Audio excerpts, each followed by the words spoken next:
Okay, hey everyone, what's up? It's Emily. Welcome back to my channel. Today's a day that I just don't want to do an intro sentence. It's just one of those days where it's just not happening for me. Hi, I'm Emily. What's up? Welcome back.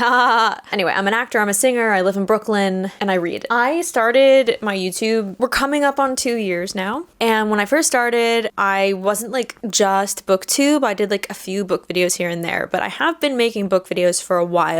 And that means I've been rating books for a while, and my ratings have definitely changed through these 2 years. I just feel like because I've read so much, my taste has changed. How I feel about books has changed just because I've read more. 9 months ago, I did a video sharing my 5-star books. I think I made this video before I started reading fantasy books, which is just like such a huge part of my experience now as a reader. And there definitely are books in here that I still have included in my list. But when I look at this list, I'm just like, this is such a like limited list. I wanted to make an updated video with all my favorite books, my 5-star reads, share them with you so that you kind of just have it all in one place if you're curious about it. 5-star reads have changed for me in that like if I just thought a book was really good, I give it 5 stars. But like my rating system's different now. 1 star is basically like this was offensive. I actively don't agree with what this author is saying, or like the writing's just so bad and I'm offended. 2 star is absolutely can skip it, did not connect to anything, probably should have DNF'd it. 3 stars is like this was good and like I actually might recommend it, but it just wasn't something that like is going to be super memorable for me or that I'm really gonna think about again. 4 stars is like this is a good book and I really enjoyed it and I would absolutely recommend it. And then 5 stars is just it hits different. It's something that like you want to get through really fast, but you also want to really savor. You think about the characters when you're done with the book. It hits different and like you know when it's a 5-star read. These are those books and I'm going to share them by genre. So let's just get into it. So the first category I want to do is the self-help category. Last year I read quite a long string of self-help books, and I'm also reading 2 self-help books right now. Perhaps they will be making their way into this category. I am going to make an updated self-help book video at some point within the next few months, so stay tuned for that. For now, I have 4 books that I think are a good place to start. The first, which I always talk about, is Kitchen Table Wisdom by Rachel Naomi Remen. Rachel Naomi Remen, MD. What I love about this book is that it's divided into short stories. They're unrelated to each other, so like you can basically have this by your bedside and read like a story night before you go to sleep. I actually don't recommend reading it all in one sitting. I'd recommend having another book and then just reading this over the course of like 1 to 2 months. She was this therapist for people that were ill. Every story is based on either a session with a patient, something she personally went through, something maybe a friend went through. The book just kind of gives you perspective on life and like what's important, I guess, and everything that really matters. It's just beautiful. Like I don't know how else to describe it. I recommend this to everyone. My friend Liam gave it to me. He's also obsessed with it, so thank you, Liam. So yeah, Kitchen Table Wisdom. The next book is a pretty popular book. It's called Attached by Amir Levine. So basically just goes through the 3 attachment styles, which are anxious, avoidant, and secure. It goes through why anxious people are anxious based on their childhoods, why avoidant people are avoidant based on their childhoods, and why secure people are secure based on their childhoods, and then how all of that childhood stuff resonates today in present day relationships. It's just like really, I think, the first step in becoming self-aware of like how you participate in relationships, be it romantic, friendships, whatever. This book talks more about romantic relationships, but I don't think it has to exclusively be about that. It's a quick read, and I think it's a really important read, and I think if everyone read this, we'd all have healthier relationships. The next book is Essentialism by Greg McCone. You know, we're all stretched very thin. We're all very busy. We all have so many like stimuli coming at us all the time. Sometimes we feel like we're not being productive because we're doing so many things that maybe like we question, do we need to be doing all of this? It kind of gets to the heart of those questions and answers them. It talks about how to deal with that at work. It talks about how to deal with it with your boss if you work for somebody. It talks about how to deal with it in your personal life, with your belongings and your habits and your systems and just everything. And it just talks about eliminating everything that's not absolutely essential to clear your brain space and give you time to recharge and relax and like de-stress basically. And it says it's a must read for any leader, manager, or individual who wants to learn how to do less but better in every area of their lives. Our culture is so obsessed with, especially like I live in New York City. The culture here is very like, if you're not doing everything and super burned out, like you're not doing it right. And I just think that's incorrect. Everyone should read it. And then the last one in the self-help category is Atomic Habits by James Clear, which is also a pretty known book. I do have good habits, but I think this book allowed me to kind of like take it a step further. If you're someone that either has a lot of bad habits or has trouble forming good habits, maybe like you're not really like good with your schedule, or you run late a lot, or you procrastinate or whatever, like this is a really, really good book for you. It just kind of gives you tangible tools and like a kind of step-by-step guide to forming new habits that are good for you and breaking habits that are bad for you. Okay, moving on to fantasy. As I said, like this genre is something that I recently got into within the past year. I've read a lot of fantasy books that just have awakened my soul. First, I wanted to talk about, I actually read when I was younger, and that is 3 books in the Harry Potter series I've given 5 stars by She Who Must Not Be Named. It's so unfortunate that you can create Harry Potter and then just completely cancel yourself. How does one person do both of those things? It's actually like kind of amazing. My 3 5-star reads from the Harry Potter series are The Prisoner of Azkaban. I love that book. I love that movie. That was like my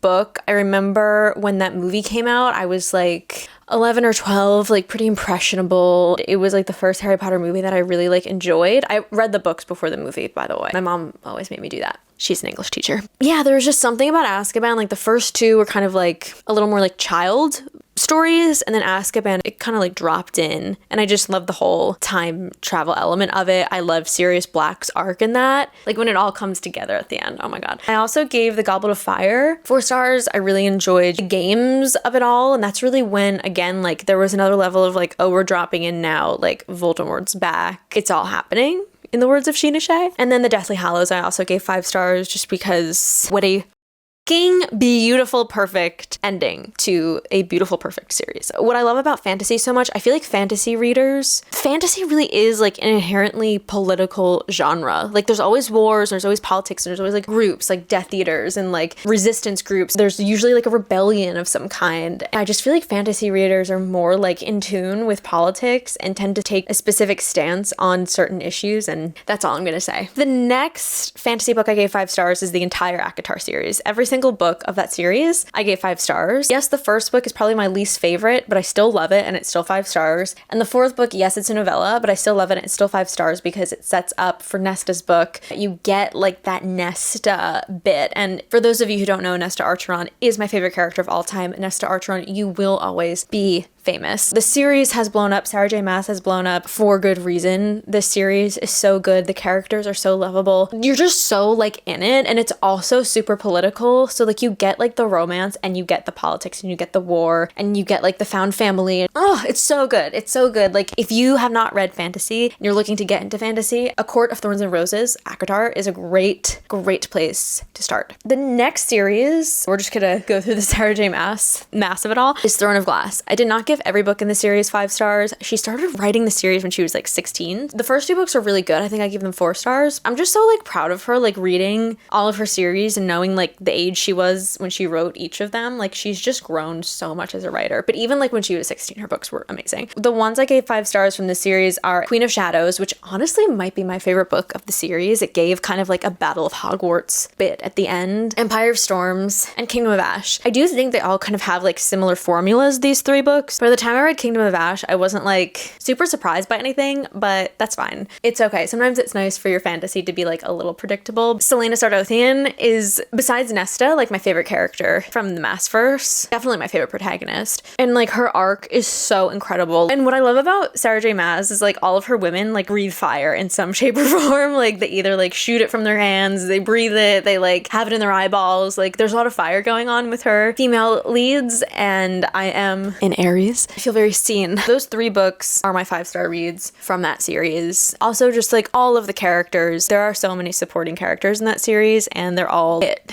They're all it. You know, Manon. Manon. That's all I'm going to say. Okay, moving on to, I'll do the Crescent City series next. I actually gave the first book and the third book 5 stars. The second book just like did not resonate with me at all. The first book was definitely a bit difficult to get through in the beginning. There's a lot of like world building and it was really confusing, especially because like going into Sarah J Maas, you expect one thing, and this series was so different from her other 2 series. The House of Earth and Blood, I gave 5 stars. I liked it because it had like a mystery element to it, like a murder mystery kind of, that like her other books don't really have. It was like a new flavor for her. I enjoyed where it went. And then House of Flame and Shadow, I can't say why I like it because I don't want to spoil anything. If you know, you know. You know? My last 5-star read for fantasy is The Invisible Life of Addie LaRue by V.E. Schwab. Just a beautiful, beautiful story. It's about this woman who basically makes a deal with the devil that she will not die, she will not age, but the caveat of that is that no one remembers her. So like she'll have a conversation with someone, leave, come back, they don't know who she is. So it's like, imagine in that circumstance, like you can't really do anything. Like you can't have a job, you can't have a house, like you can't do something where like you make deals with people or contracts or anything because people will literally forget you. So she's just kind of like living this 300, 400 year long life of running essentially. So beautifully written, and you get different times and places. Like you get France in like the 1700s, and you get like Venice. You also get like New York City. It's amazing. So those are my fantasy 5-star reads. Moving on to romance. I am not a rom-com girly. There are books that I've read because so many people love them, i.e. like Emily Henry books, Christina Lauren books. They're great writers and I appreciate them. So my first one is A Walk to Remember by Nicholas Sparks. I feel like my taste in romance, like it has to be devastating. I feel like my 5-star reads in romance, all of these books have devastation in them. I can't just have like a light rom-com. It's just not interesting to me. I mean, it is interesting. I've read a lot of them, but they're not 5-star reads for me. Do you know what I mean? Okay, anyway, A Walk to Remember, Nicholas Sparks. How do I describe this book? I don't know. It's just heartbreaking and you should read it. Like, I don't know how else to describe it. If you want to like ugly cry, definitely read that. Piggybacking off of that, The Last Song by Nicholas Sparks was a huge movie with Miley Cyrus and Liam Hemsworth. That book, again, ugly cried, amazing. I like my romance to be rooted in, like, it's nice to have the romantic element, but I need more elements in it that have nothing to do with the romance as well, that kind of like are factors in the romantic story, if that makes sense. And Nicholas Sparks is really good at doing that. So A Walk to Remember and The Last Song are 2 books that I love. Moving on to, this is like kind of a romance. I think it's a romance. Some people might argue that it's not. The 7 Husbands of Evelyn Hugo. Love this book. This is one of the first books that I just like absolutely breezed through. It basically chronicles the life of this like famous movie star Evelyn Hugo, who's married 7 times. It goes back and forth between the time periods in her life, and then she's basically like dictating her memoir to this young writer in present day New York City. And then you get part of like the writer's story as well. It's just so good. I love old Hollywood and I love New York. So you get both of those things, and it is like a beautiful love story we love. And then every single book in the Magnolia Park series. Every single book. I just finished the 5th one recently. These books, they're about a bunch of like rich people. That's what kind of draws you into it. It really is such a deep, there's some pretty serious stuff that happens in these books. Like in one second it's like, oh, we're talking about these super rich people and their stupid rich people problems, and then like it'll turn like that and it'll get real dark real fast. And Jessa Hastings is so good at writing from the voice of each character that she's writing from. The Magnolia Parks books, they go back and forth between Magnolia and BJ, and then the Daisy Hates books go, I think, between Daisy, Julian, and Christian. You know, those 5 characters all have very different voices, very specific, very stylized, really like train of thought writing.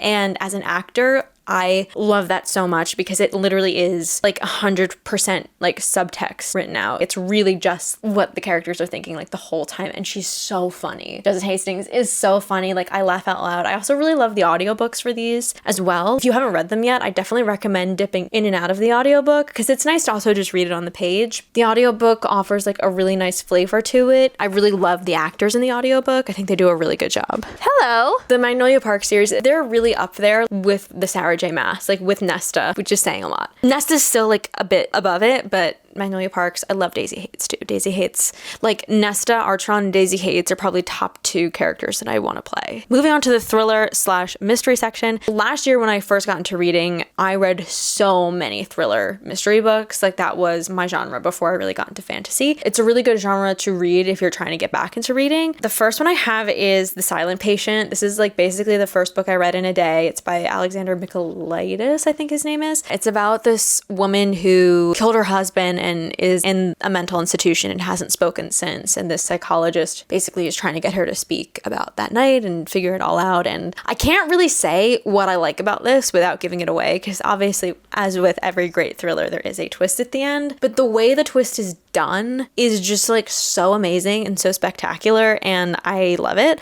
If you have not read this book, this is your sign to read it. Next, I have Things We Do in the Dark by Jennifer Hillier. I definitely don't know how to explain it without giving spoilers, but it's one of those books I like got it on Book of the Month. I had not heard of it, and I read it and I like could not put it down. Usually thrillers, mysteries, like they have like one twist at the end, maybe one in the middle. I felt like there were like 5 checkpoints of twists, and I was just like on my toes the whole time. It was amazing. The story was like pretty original, I think, for a thriller. A lot of thrillers have the same sort of formula, and I think with The Silent Patient 2 and with Things You Do in the Dark, I kind of broke that formula, and that's always exciting because I'm pretty good at guessing things, and so it's nice when I can't, because it really just like puts me in the story and like takes me on the ride without me feeling like I know what's happening. I also really loved Local Woman Missing. I know this was like kind of hit or miss for some people. The first chapter is absolutely harrowing. It's not indicative of the tone for the rest of the book, I will say. It's a little far-fetched at some points, and there's one thing about it that I didn't like, but I can't say what it is because it's also a spoiler. But it was a 5-star read for me. I read it very quickly, breezed through it. Great thriller. I also loved The Woman in the Window. Hated the movie. It was so upsetting because it was some of my favorite actors like Amy Adams, Gary Oldman. We have the same birthday.